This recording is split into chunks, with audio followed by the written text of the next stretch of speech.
Comment présenter un budget à un conseil d'administration? Je pense qu'un budget, c'est un élément important. Si on n'a pas d'hypothèse claire sur notre marché, sur les grands projets de l'entreprise, sur les risques aussi. Il y a toujours des risques et des opportunités. C'est important de faire cette réflexion-là. Et ça va nous permettre de mieux comprendre où sont les efforts dans le budget, où sont investis les argents et pourquoi.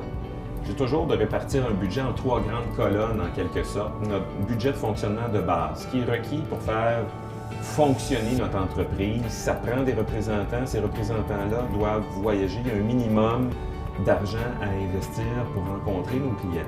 C'est vraiment notre budget survie.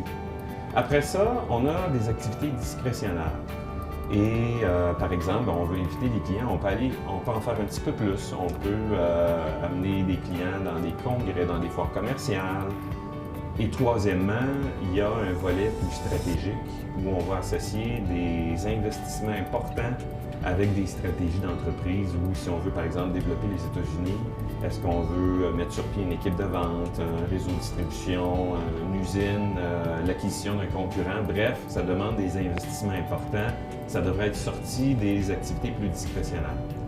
Donc, ça va faciliter la réflexion sur le budget et identifier qu'est-ce qu'on pourrait éliminer à la limite si on n'a pas les ressources ou au contraire, qu'est-ce qui est vraiment critique pour l'entreprise. Encore une fois, un élément toujours important, c'est quoi les risques liés à ce budget-là?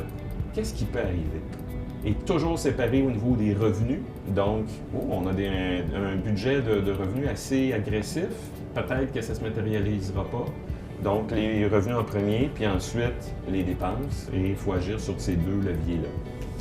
Les opportunités, un peu la même chose. Donc, notre budget, on le sépare en 3 sections.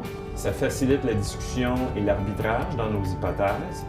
Et on rajoute ensuite les grandes hypothèses et nos risques, ainsi que les opportunités qui découlent de tout ça.